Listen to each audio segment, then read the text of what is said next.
Coming up today, the UN Security Council convenes an emergency meeting to discuss North Korea's ballistic missile launch as international condemnation rings out over the regime's latest provocation. Meeting with a group of lawmakers, President Park Geun-hye urges them to support Seoul and Washington's decision to deploy a controversial US missile defense system to their part of the country. First, we take a closer look at the pre-Games atmosphere in Rio ahead of the opening ceremony of the 2016 Olympics in Brazil. Stay tuned for these stories and more.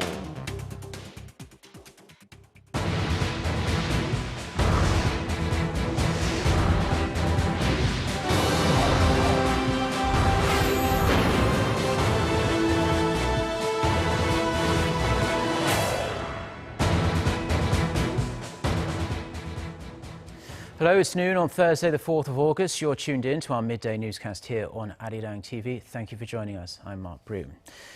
We start with the international reaction to North Korea's latest missile provocation. The UN Security Council is holding an emergency meeting in New York to address North Korea's ballistic missile launches.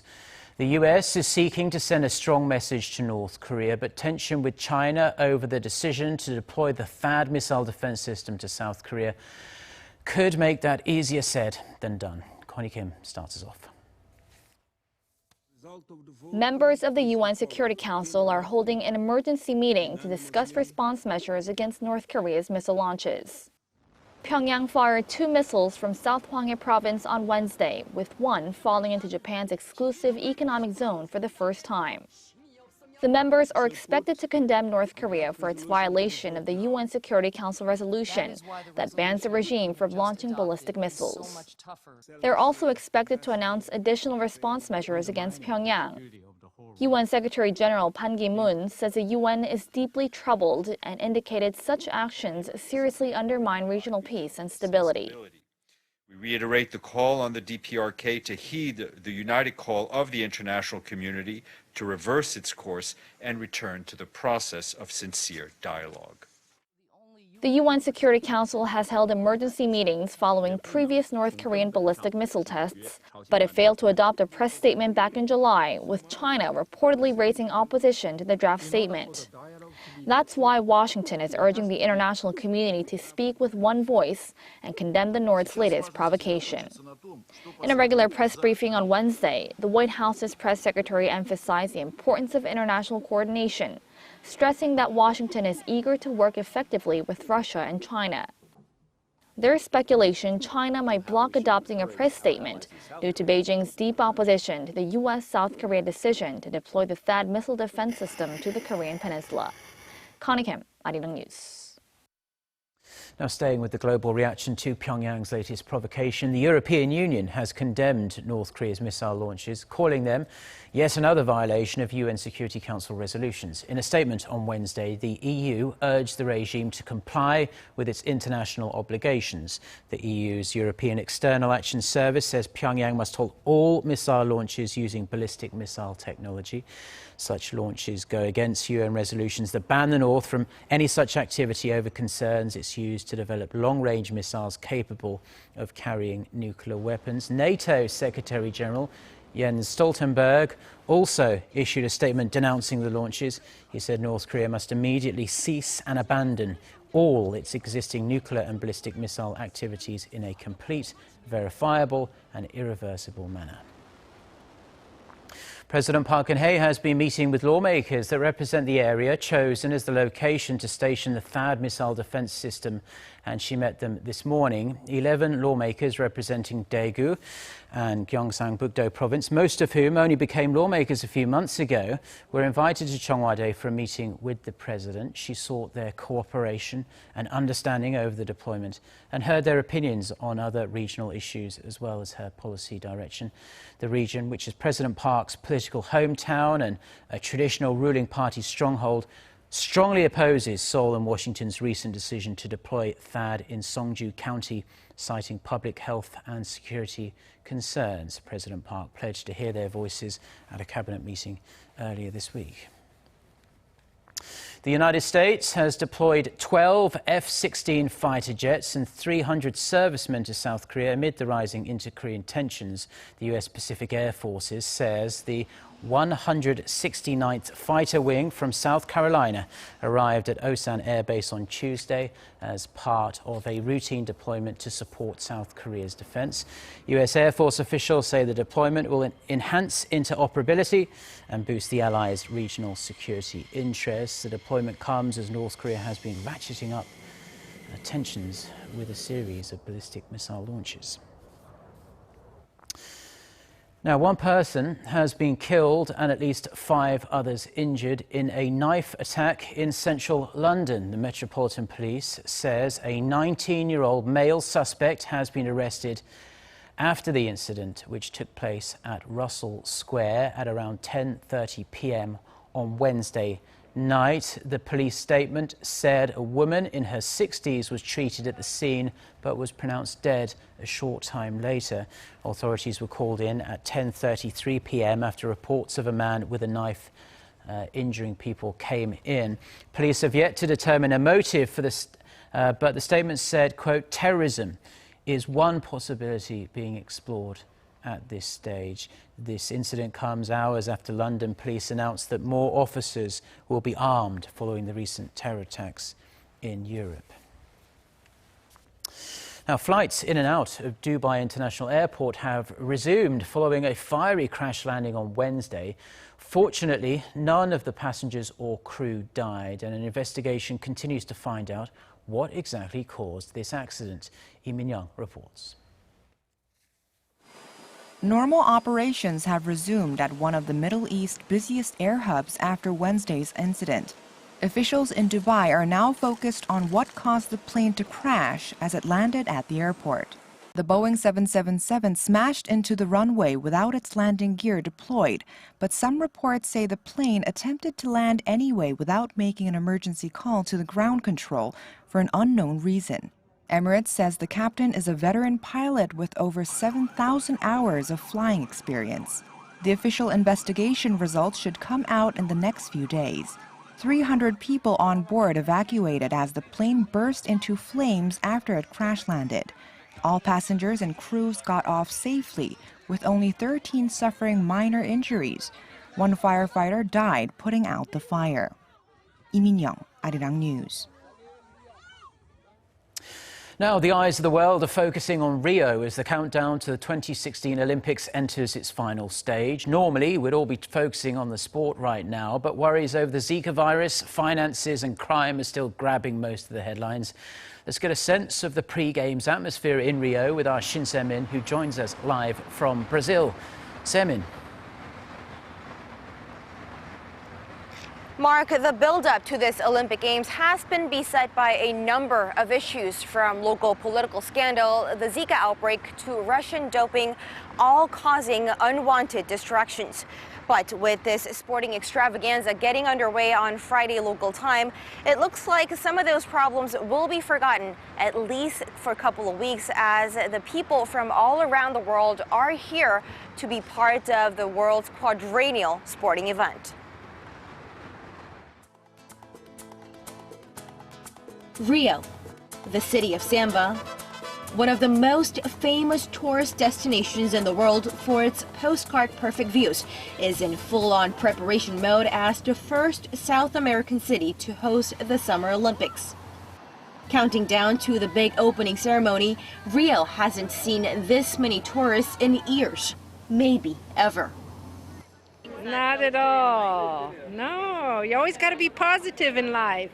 And things always happen for the better. So I don't even worry. Despite the excitement, Rio and Brazil in general still face a mountain of problems. Political instability, violent crime, and Zika are the main concerns among visitors from overseas and even residents of the city. Yeah, we have the security increasing a lot the time because we are worried that the violence will increase now because of all the people that are coming here right now. So the security will increase a lot. We have the armies, we have more police here just because of the events. The Brazilian government is taking extra security precautions, especially in light of the rising number of terror attacks around the world. Brazil's defense ministry says 85,000 military and police officers have been drafted in for the Olympics, the country's largest deployment ever. The organizers hope all these problems will melt away when sporting stars from all four corners of the world march through the doors of Maracana Stadium for opening ceremony. Now that gets underway on Friday, 8 p.m. local time. So that means it'll be 8 a.m. Saturday for viewers in Korea. Make sure to tune in because it'll be a lot of fun. Mark? Well, thank you ever so much, Semin, for your report, and we do look forward to speaking to you later throughout the Olympics. Now, staying with the Rio Games, Korea's judo team are the latest athletes to arrive in the Brazilian city. To ensure they and the rest of Team Korea have the best shot at gold, the athletes have some creature comforts from home. Park Jong-hong has this report. Korea's judo athletes have joined the rest of Team Korea in Rio. Unlike others who came all the way from Korea on flights that took almost 24 hours, the judo team hopped off an hour-long flight from Sao Paulo and looked in top shape. They had gotten a head start with on-location training and have been practicing their moves in nearby Sao Paulo for the past 10 days. Korea has typically been a judo powerhouse, and hopes are high the athletes will bring home at least 2 gold medals. In Sao Paulo, there were Korean restaurants and we had no problems. Coming to Brazil early did wonders in regards to adjusting to the time difference. Getting acclimated to the weather, local conditions, and especially food are considered to be the key in bringing out the best from the athletes. To satisfy their palates, Korea House, a restaurant and resting place for the national sportsmen and women, opened nearby the athletes' village. It's only 15 minutes away by car and serves up Korean dishes the athletes are used to. At the athletes' village, I used to have salad and a sandwich, but here I can have food just the way I like it back home. So this helps me work out even harder. Officials say 14 cooks and staff and over 5 tons of Korean food materials have been brought to the restaurant. The behind-the-scenes support is expected to help Korea's Olympic athletes go all out in Rio. Park Jong-hong, Arirang News. Now, the US State Department has reiterated that historical issues in Northeast Asia should be approached in a way that promotes healing and reconciliation. Deputy spokesperson Mark Toner says this has always been Washington's position on visits made by Japanese officials to the controversial Yasukuni Shrine in Tokyo. Now, his remarks come after Japan's new defense minister said she's still considering whether or not to visit the shrine on August 15th, the anniversary of Japan's surrender in World War II. The State Department's remarks suggest the US believes a visit by such a high-profile figure would negatively impact Korea-Japan relations and regional stability in general. Korea and China have long denounced Japanese visits to the shrine as it glorifies Japan's militaristic past and wartime atrocities. Now, with his shoot-from-the-hip style, Donald Trump is known for his controversial statements on just about anything. But over the past week, it seems the Republican nominee has made even bigger missteps, damaging his presidential campaign. Oh Soo-young reports. It appears that Donald Trump may finally have gone too far with his controversial remarks, which have prompted a widespread backlash against his campaign. One of his latest offences came at a rally in Virginia on Tuesday, where he spoke harshly towards an infant who was crying during a speech, saying you can get the baby out of here. The Republican nominee's verbal attacks on the parents of Humayun Khan, a Muslim US Army captain who was killed in Iraq, and a statement upon receiving a veteran's Purple Heart, saying he'd always wanted one, are also examples of his erratic comments and actions this week. The string of events has drawn strong criticism from people within the party, who are now one by one revoking their support for the outspoken nominee. Hewlett-Packard executive Meg Whitman, a major GOP fundraiser and donor, announced on Tuesday her decision to support Hillary Clinton. Whitman branded Trump a demagogue and a threat to American democracy. Trump's refusal to back the re-election bids of Senator John McCain and House Speaker Paul Ryan, who are facing primary battles this month, have made matters worse, infuriating Republican heavyweights who are said to be planning an intervention to get Trump's floundering campaign back on track. President Barack Obama even took the extraordinary step of denouncing Trump's candidacy, calling him unfit and woefully unprepared to serve as the next US president. A new Fox News poll on Wednesday shows that Hillary Clinton now has a double-digit lead over Trump, despite high distrust of the Democratic nominee.